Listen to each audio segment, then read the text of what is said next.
con el dispositivo de la Xunta.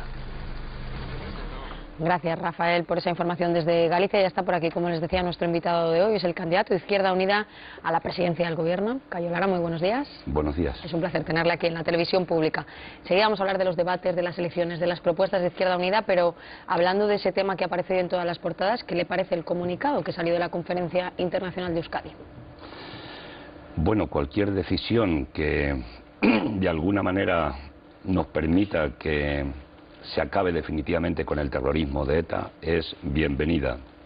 Yo creo que es lo que quiere la inmensa mayoría, yo diría que la totalidad de la ciudadanía española, de la ciudadanía vasca, y por tanto ETA, que debería haber desaparecido en el minuto 1 de la transición democrática en nuestro país, pues cualquier momento es bueno.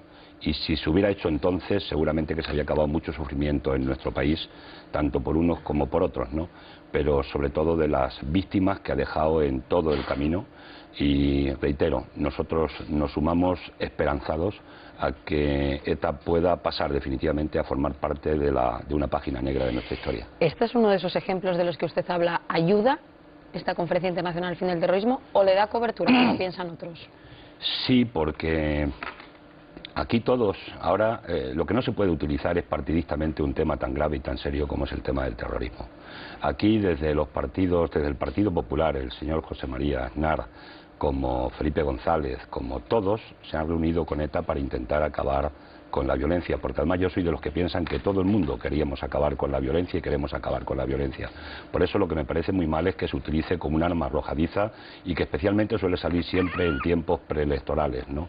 Yo creo que hay que enterrar esa situación y que por tanto cualquier medida, y esta también, es bienvenida, insisto, y creo que estamos más cerca que nunca de que las armas desaparezcan definitivamente de la faz de Euskadi y del conjunto del Estado español. Veo que no quiere entrar muy a fondo en el tema de la conferencia, pero sí le pido que me hable de ese texto, ¿no? No se habla de terrorismo, sí de conflictos, se habla de todas las víctimas, igual a todo el mundo. El texto no habla de terrorismo y debería hablar de terrorismo porque es lo que se ha producido, pero de cualquier forma yo me quedo con la parte primera del texto, el primer apartado, el primer párrafo, que es el cese definitivo de la violencia. Pero eso ya se ha pedido en otras ocasiones. Bien, ¿la novedad cuál es? Pero hoy tiene yo diría que tiene una credibilidad más alta porque los interlocutores, los que han aparecido con las distintas opiniones que pueda tener cada fuerza política y cada ciudadano sobre ellos, yo creo que le dan un peso real de que realmente estamos hablando del fin de ETA y yo creo que lo vamos a ver probablemente en un espacio muy corto de tiempo. ¿Espera algo de ETA en estas próximas horas? De ETA lo que llevo esperando todo el tiempo. Llevo esperando y llevamos esperando a la gente que digan que dejan de matar, que dejan de hacer acciones violentas y que se integran plenamente en la lucha política, que es donde se tienen que defender las ideas en un Estado de Derecho por muchas dificultades que pueda tener nuestro propio sistema democrático. En su discurso, que como digo no es para nada anticonferencia, sin embargo, Izquierda Unida no estuvo allí, sí hubo gente a título personal, pero no como partido. ¿Por qué? Estuvo nuestra organización de Euskadi, estuvo allí, por tanto lo que no estuvo es la organización federal del Estado. Pero nuestra organización... Pero como Izquierda Unida, no a título personal. Sí, han estado allí como Izquierda Unida y de hecho yo tuve un contacto por teléfono con nuestro coordinador, con Mikel Arana, y me manifestó su presencia, incluso su intervención. Él tuvo una intervención de 1 minuto en esa conferencia defendiendo de alguna manera el fin de ETA, como no puede ser de otra manera, y además defendiendo una cosa muy importante para nosotros, la lucha democrática dentro de la defensa de un Estado federal.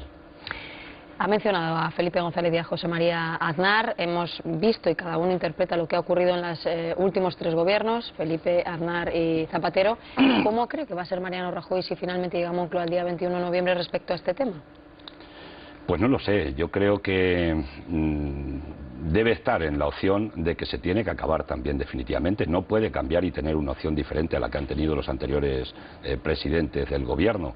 Más allá, insisto, de que en este momento pues se estén utilizando partidistamente esta situación que, reitero, me parece que es una barbaridad desde el punto de vista de los objetivos. ¿El PP está utilizándolo de manera partidista? Bueno, yo creo que en este momento concreto sí podíamos determinar que, respetando todas las opciones, están intentando de alguna forma pues sacar también juego electoral y, reitero lo que he dicho, no es bueno intentar sacar rédito electoral con un tema tan grave como es el tema del terrorismo, porque hay mucho sufrimiento dejado a lo largo del camino. Pero también se dice que la izquierda lo aprovecha en sentido contrario, que si esto llega o se genera la sensación de que esto llega, la izquierda, por el Partido Socialista, también se puede ver beneficiada. ¿Qué opina? ¿Lo utilizan igual, no lo utilizan? Lo mismo sería un error el sacar pecho y ponerse medallas, porque se ha acabado con algo que se debería haber acabado hace muchísimo tiempo. Creo que sería un error del mismo nivel y del mismo carácter que el que en este momento aquellos que están intentando de alguna manera también ponerse en medallas con la posición contraria. Bueno, vamos a hablar también de economía, no solo de terrorismo. Ustedes dicen que las prioridades de Izquierda Unida en esta campaña, y suponemos que para la legislatura, son lucha contra el paro, regeneración democrática y derechos sociales. ¿Por qué orden? Porque aquí el orden interesa. ¿Qué irá Yo primero? creo que el orden para nosotros y para los españoles lo tenía que marcar el sufrimiento de la gente. Y en este país hay 5 millones de personas que están sufriendo la situación injusta y dura del paro. Ese sería el primer elemento. Por eso las propuestas que nosotros tenemos son un plan de empleo serio que hemos presentado, cuantificado, alternativo, porque es lo primero que tenemos que abordar en nuestro país. Por el segundo orden es, lógicamente, la economía. ¿De dónde se sacan los recursos para poder acometer la propuesta programática de lucha contra el desempleo que tenemos en Izquierda Unida? Y para eso tenemos 2 líneas. Una que es la lucha contra el fraude fiscal. En España 1 de cada 4 euros no paga impuestos. Y el 3% de las empresas, según datos de Hacienda, han defraudado cada año 42.000 millones de euros, que es muchísimo dinero de Hacienda Pública, y también una reforma fiscal que es sencillamente retrotraer los tipos impositivos a como estaban hace 15 o 20 años. De ahí sacaríamos recursos suficientes para acometer las políticas de lucha contra el empleo, contra el paro y de inversión pública del Estado para que sea locomotora de la economía y la democracia. La lucha por la democracia es fundamental porque estamos en una democracia secuestrada por los mercados, por los poderes financieros, donde no está mandando el soberano, sino que están mandando poderes que no han sido elegidos por los ciudadanos y que están más allá del soberano. ¿Quiénes son los mercados, por cierto, según usted? Tienen nombres y apellidos. Yo creo que aquí podemos...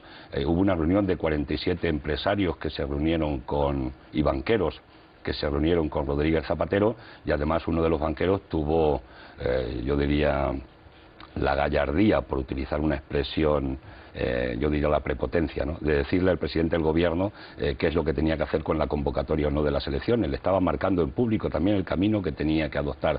Los mercados tienen nombres y apellidos, y es toda la gente que a base de especular ha creado tanto sufrimiento en el mundo y tanto sufrimiento en nuestro país, y que no han tenido el más mínimo miramiento porque la gente esté sufriendo tanto, y el único miramiento es lo que decía aquel famoso Blocker, ¿no?, que decía que él se acostaba cada noche soñando con que la mañana despertara con una recesión, aunque eso provocara mucho sufrimiento de la gente. Le ha puesto el cascabel al gato. Dice que son también esos banqueros que, por cierto, le pedían que la fecha de las elecciones fuera en marzo, y luego fue en noviembre. Ese mismo banquero del que usted hablaba. Es lo único que no le ha hecho caso el Sí, por eso le digo, gobierno. Mandan, depende en qué, ¿no? Pero ellos son los secuestradores de la democracia. ¿Le pone nombres y apellidos?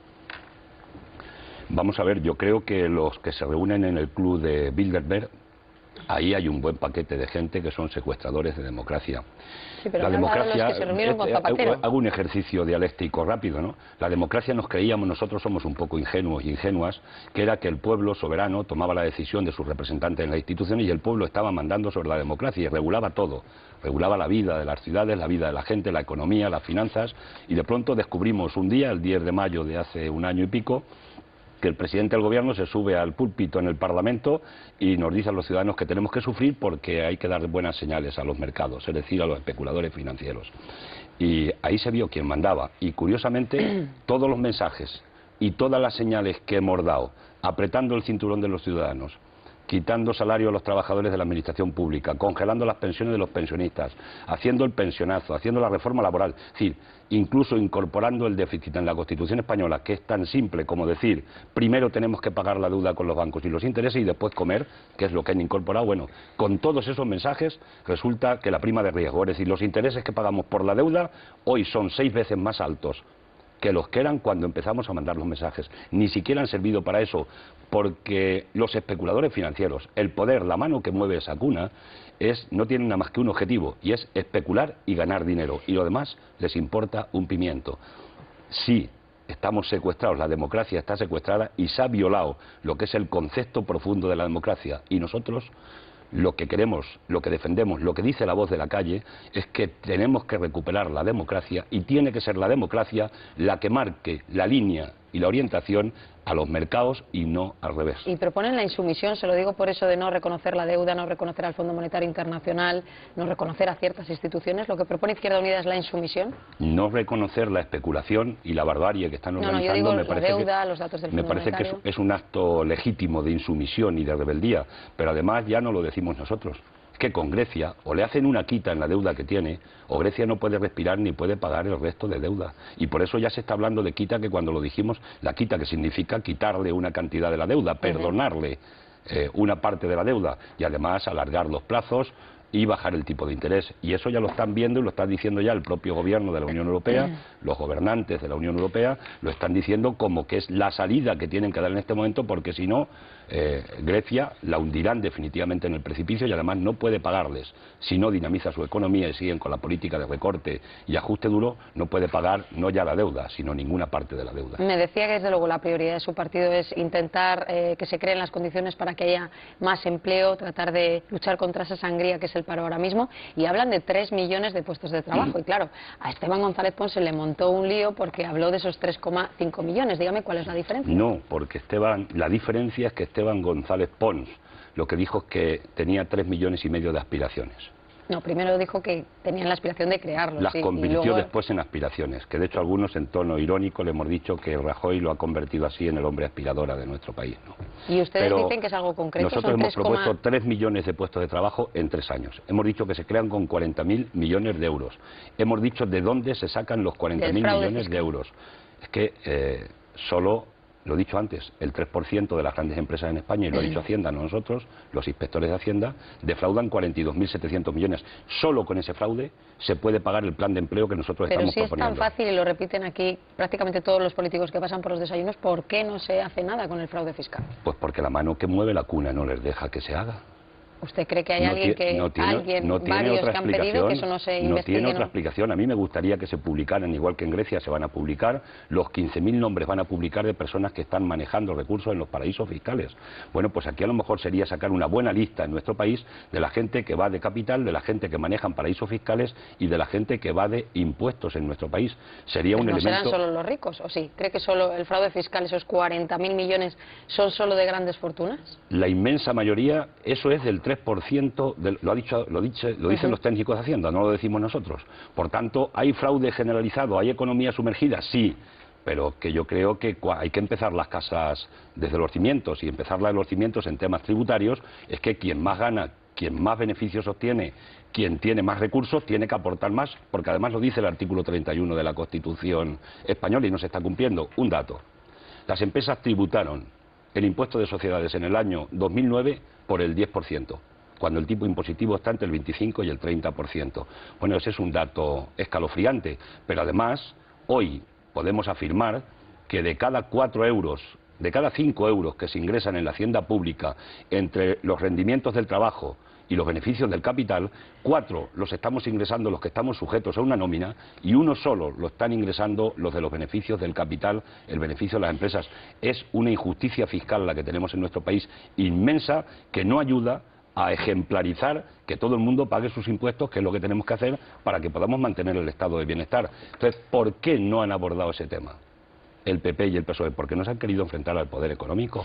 Y además han estado jugando a la política de rebajas fiscales, tanto los gobiernos del PP como del PSOE, especialmente rebajando más los impuestos a las rentas del capital y a los grandes beneficios de nuestro país. Yo le decía, esos 3 millones de empleo, ustedes hablan desde el sector público, empleos verdes, concretamente. Sí, hablamos no solamente del sector público. Nosotros estamos hablando de, primero, un plan de choque contra el paro, porque la gente que está parada y no tiene ayuda es el primer caso que tenemos que atender desde el punto de vista social, cívico y ético. Planteamos un plan de empleo verde. Planteamos un plan de reforma de vivienda para climatizar vivienda, poner placas solares y rescatar de la economía sumergida una cantidad importante de gente que está trabajando para sobrevivir en la chapuza, pero que si metemos un plan de reforma de vivienda, que es lo que necesita este país, de climatización de viviendas, afloraría en la economía española, calculamos que 700.000 puestos de trabajo, y además eso permitiría ingresar recursos en la hacienda, etcétera, porque este país tampoco puede aguantar un 23% de economía sumergida. Y luego un tercer plan o propuesta concreta en el empleo es que hay que trabajar en el sector, crear empleo en el sector de la educación, en el sector de la sanidad, en lugar de privatizar y irnos quitando lo conquistado en sectores públicos como la educación y la sanidad, como por ejemplo están haciendo en Cataluña el gobierno catalán o Esperanza Aguirre en Madrid con el tema de la educación. Lo que hay que hacer es crear más empleo en la educación, porque no hay que olvidar que estamos en un 30% de fracaso escolar en nuestro país. Y hay sectores como la ley de dependencia, sectores sociales, la tercera edad, en definitiva, que hay posibilidades de que se pueda crear muchos puestos de trabajo. Y un dato, concluyo. En España gastamos 7 puntos PIB menos que la media de la Unión Europea en gasto social en esos sectores que se podría crear mucho empleo. Y finalmente un plan para la pequeña y mediana empresa que proponemos concretamente, muy serio, porque también a partir de ahí se puede generar una cantidad importante de puestos de trabajo. Vamos a abrir enseguida la mesa, pero le quiero preguntar por el 15M. Dice usted que comparten el 80% de las reivindicaciones. Reforma electoral, entiendo, el sistema electoral, la banca pública, incluso es revelaos, creo que es el lema elegido, ¿es así? ¿Revelaos? Es un buen lema. Eso ya lo dice usted. Revelaos, se parece mucho, no me lo va a negar, al 15M, que los políticos tratan de buscar distancia, pero usted dice que el 80% lo comparten y encima se busca un lema que no me diga que no se parece al del 15M. Pero es que algunos nos llevamos revelando ya durante muchísimos años. Sí, lo que pero pasa el lema es que lo ponen ahora. Poco. El lema lo ponen ahora, aunque lleven revelándose mucho tiempo. A mí me han salido canas indignado. Sí, pero el lema lo ponen ahora. No, pero hemos tenido los lemas, tenemos que buscar lemas en campaña, lógicamente, sí, de acuerdo sí. con lo que estamos defendiendo. Yo llevo de coordinador federal de Izquierda Unida 2 años y medio y recuerdo, y ahí está la hemeroteca, que en los primeros discursos y mítines que hacíamos utilizaba una expresión de Celaya, de un poeta, porque la poesía hay que ligarla también con la política, sobre todo la poesía comprometida, ¿no? Y hay una que era la calle, que ya es hora de pasearnos a cuerpo. Estábamos pidiéndole a la gente hace 2 años y medio que había que salir a la calle. Nosotros hemos estado en la calle, hemos hecho una gran manifestación en la Plaza Mayor, hemos hecho una en la Puerta del Sol con 20.000 personas. Otra cosa es que mediáticamente no se ha enterado nadie que la hemos hecho, no, lo que le porque los medios no nos echan ninguna mano. Si espera que el 15M le siga, le vote, le apoye. Vamos a ver, el 15M es un movimiento plural. Y nosotros desde el primer momento, desde la hora cero que arranca el 15M, hemos decidido, por nuestra propia visión de la política, respeto absoluto, nada de liderazgos y nada de oportunismo con el 15M. Es un movimiento plural de rebeldía que bienvenido sea, porque permite que la gente se repolitice, y además creo que lo más importante es que mucha gente está descubriendo al opresor o los opresores, y eso está suponiendo ese 15M. Nosotros participamos activamente de ese 15M como ciudadanos desde el primer día en que se constituye, y a partir de ahí lo que nosotros vamos... hay una coincidencia muy importante de muchas de las propuestas que tienen, que coinciden con propuestas que algunos llevamos haciendo mogollón de años, pero tampoco nos queremos poner la medalla de que llevamos tantos años haciendo esas propuestas, y lógicamente me imagino que después, pues en esa pluralidad que tiene el movimiento, cada uno estará por aquellas fuerzas políticas en estas elecciones que consideren que pueden coincidir más con los intereses que defienden. Y, nos va el tiempo. Y hay un dato importante, y concluyo. Aquellos que quieren cambiar el sistema y que lo quieren cambiar votando blanco o votando nulo, al señor Botín y compañía, esa mano que mueve la cuna, les importa un pimiento de que voten nulo o blanco. Al contrario, incluso están contentos, porque eso no ayuda a cambiar la correlación de fuerzas en el Parlamento y, por supuesto, no ayuda a cambiar el sistema para esos que quieren acabar con el sistema. Dígame brevemente, que si no, no les va a dar tiempo a preguntar. Está muy enfadada Izquierda Unida con el asunto del debate PP-PSOE en la Academia. Igual que en Televisión Española se ha invitado al resto de formaciones también. Y al día siguiente del debate, ¿qué va a haber? 5 millones de parados, empresas cerrando, crisis, drama, porque no cambian lo fundamental que es la política. No, pero si estuviera, perdóneme, Izquierda Unida, al día siguiente también habría 5 millones de parados, con muchas más opciones en las que elegir. Si estuviera Izquierda Unida es que estábamos gobernando, porque el debate se lo van a dar a los que han estado gobernando en este país, ¿no? Entonces no estaría el país como está, no habría 5 millones de parados, habría algo diferente. Ese debate va a ser el debate del aburrimiento, porque va a ser el debate de las rebajas, cuánto hemos rebajado cada uno de impuestos fiscales a las grandes fortunas en nuestro país. Se van a acusar seguramente que de ese tema, pero sobre todo se van a acusar de los recortes. Va a ser el debate de los recortadores. Tú has recortado más y tú recortas más en las comunidades autónomas que están. En definitiva, va a ser el circo. Vamos a escuchar por aquí al resto de la mesa, si le parece. Natibel, adelante. Bueno, yo no quiero echarle una ducha de agua fría, ni muchísimo menos. La puedes echar. Pero quiero decirle que los postulados del 15M no solo los asume Izquierda Unida, Rubalcaba está haciendo los suyos, y hasta Van Rompuy, hasta el corazón de la Comisión Europea, han llegado los postulados del 15M, porque ahora a todos les parecen bien determinadas peticiones, ¿no? Pero bueno, mi pregunta era pues eso, precisamente cómo va a contrarrestar el poder de convicción que tiene la llamada al voto útil. ¿Cree que si funciona este llamamiento, Izquierda Unida va a poder tener grupo parlamentario? Empezando por el final, vamos a tener un grupo parlamentario fuerte, no porque lo necesite Izquierda Unida, porque este país necesita un grupo parlamentario fuerte de la izquierda que plante cara a las políticas neoliberales en las que están el Partido Socialista y el Partido Popular. ¿El voto útil para quiénes? Para aquellos que han hecho la reforma laboral que ha permitido que se despida a miles de trabajadores en nuestro país y además baratos, financiados por el Estado y subvencionados por el Estado. Para los que han hecho el pensionazo que van a impedir que muchos jóvenes se puedan jubilar en este país y tener el tiempo de cotización. Para aquellos que han recortado el salario de los trabajadores públicos. Para aquellos que han congelado las pensiones a los pensionistas. Para estos es el voto útil. Yo creo que el voto útil se lo va a pensar 7 veces la gente este año antes de echarlo. Y finalmente Rubalcaba. No es que el 15M esté con Izquierda Unida, he dicho la pluralidad de ese movimiento y cada uno libremente, en conciencia, optará por lo que considere oportuno. Pero hombre, por Rubalcaba, que dice que reforma de la ley electoral pero que vota en contra de la democracia que están pidiendo las calles en el Parlamento y ahora propone que ahora va a ser bueno y ahora va a hacer una reforma electoral tipo Alemania, por cierto, y Rubalcaba que vota en contra de la dación en pago para que la gente, además de que le quitan la casa, no se quede debiendo dinero al banco, y vota hace 4 días 2 veces en el Parlamento, no tiene ninguna credibilidad hoy que venga a decirnos ahora, y que tener mucha cara para decirnos ahora que ahora va a ser bueno. Es como el maestro de una escuela, te está cascando durante un periodo de tiempo y cuando, mire usted, me cambio de la escuela, y entonces viene el maestro y te dice, ya no te voy a dar más, ahora voy a ser bueno. Rápido, que yo también con el 15M ya expresó su identificación.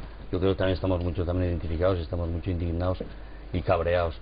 Pero hace unos meses usted fue a participar en una oposición a un desahucio. Pero usted cuando llegó allí se encontró con que le increparon y tuvo que abandonar el lugar. ¿Qué sintió en ese momento? Intentó ser lo más sintético posible. Yo estuve allí no solamente invitado por las asociaciones de defensa contra los desahucios, sino porque además he formado parte, antes de que estuviera el 15M, en la lucha contra los desahucios. Es una obviedad, está en la Plaza Castilla en los juzgados, bueno, no explico todo el repertorio. Pero además mi propio compromiso político me lleva luchando por esos temas a lo largo de la historia. Estuve con uno más. Tuve 2 horas y media. Y cuando conseguimos el objetivo fundamental, que es que no echaran a aquella familia y se fueron los agentes judiciales, pues hizo una declaración a la prensa por deferencia. Y es en ese momento cuando un grupo de unos 20 dijeron no nos representa. Yo no pretendía representar a nadie, no representaba nada más que a mi propia organización y a mi propia vida y personalidad y lucha, porque algunos ya tenemos una mochila muy cargada de luchas en nuestro país, ¿no? Y bueno, yo creo que aquellos chavales se equivocaron sencillamente, porque ellos se estaban equivocando de cuál era el adversario en ese momento determinado.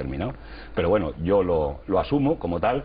No nos echaron, nos marchamos lógicamente, se había acabado, ellos ya se iban a un banco a hacer una acción, y nosotros, por cierto, la familia que no echaron ha venido a saludarme, una chica que es socióloga, a saludarme, a darme las gracias por estar allí y a pedirme disculpas, porque aquello está, mira, tú no tienes que pedir ninguna disculpa, lo importante es que tú sigues en la casa y no te han dejado con tus 2 hijos en la calle o tirada debajo de un puente. Eso es lo importante de aquella acción. Esther, cerramos. Efectivamente, como usted ha recordado, el Partido Socialista ha votado en el Parlamento en contra de algunas iniciativas que Izquierda Unida llevó a la Cámara y que en cierto modo recogían el sentir o proponían cuestiones que estaban muy presentes en el movimiento 15M, que efectivamente es un movimiento muy plural, pero que se ha convertido en objeto de deseo de varios partidos políticos. Ha surgido una nueva formación política llamada ECUO, que se define de izquierdas, ecologista, progresista, y yo le pregunto qué diferencia a Izquierda Unida de esta formación y si teme Izquierda Unida que le arañe parte de su electorado en este momento en el que la izquierda, o por lo menos el Partido Socialista, todas las previsiones son muy a la baja y ustedes podrían tener cierta tendencia a subir, ¿no? ¿Te refieres al Partido Socialista, lo que puede arañar en ese sentido? No, me refiero a ECO. Bien, disculpa, no había cogido el tema. Bueno, nosotros creemos que en este caso concreto nosotros nos presentamos con nuestro mochila, como he dicho anteriormente, hemos presentado iniciativas parlamentarias, hay concretas, hemos luchado en la calle con distintas iniciativas defendiendo los intereses de la ciudadanía, defendiendo el tema de que no echen a la gente de las casas, el tema del empleo, es decir, no voy a relatarlo todo, y por tanto nos presentamos con un proyecto y un programa serio a la ciudadanía que vamos a intentar que llegue a cada rincón de nuestro país. Las otras fuerzas que se presentan, yo creo que atomizar el voto en un momento determinado, donde hay un sistema electoral tan injusto que nos hace difícil a nosotros, y en concreto ya sabéis que nos cuesta 7 veces más tener un escaño que al PP o al PSOE, pues me parece que se equivocan, porque nosotros hemos hecho una oferta honesta, de unidad, y hemos hecho un acuerdo con 12 organizaciones, y nos hubiera gustado hacerlas con todo lo que se mueve a la izquierda del Partido Socialista. No es nuestra responsabilidad, sino es la de otros. Y en cuanto al PSOE, yo creo que no tiene ninguna credibilidad. Primero, porque no han cumplido con su programa electoral y han estafado a su propia base social y electoral. Y en segundo lugar, porque el candidato que hoy se presenta con un programa aparentemente socialdemócrata, lo que ha estado votando ayer y anteayer, y ahí está lo del escudo antimisiles, y ahí está llevar a la Constitución el tema del déficit y cantidad de políticas, no se compadece, se contradice profundamente con la propuesta que está haciendo. Por tanto, también tiene una carencia importante de credibilidad, que yo creo que además está perdiendo a raudales cada día que está pasando en este proceso electoral. En el PSOE, para que empiece a tener credibilidad, me parece que hace falta una revolución muy profunda interna. Bueno, le agradecemos mucho al señor Cayo Lara que haya estado aquí. Nos gusta escuchar a todos, también a Izquierda Unida en la televisión pública. Muchísimas gracias, señor Cayo Lara. Bueno, eso le gusta a 45 millones de españoles, lo que pasa es que tenemos a veces dificultades. Pero ya saben que aquí en los desayunos nos gusta siempre escuchar a todos, y es importante también que la gente tenga todas las opciones. Muchísimas gracias. Lo reconocemos, gracias. Bueno, aquí lo dejamos, pero eso sí, los titulares, el tiempo sigue haciendo calor y sobre todo, Ana Belén Roy, todavía no llueve y faltan todavía varios días. Cuéntanos. Hola, ¿qué tal? Buenos días.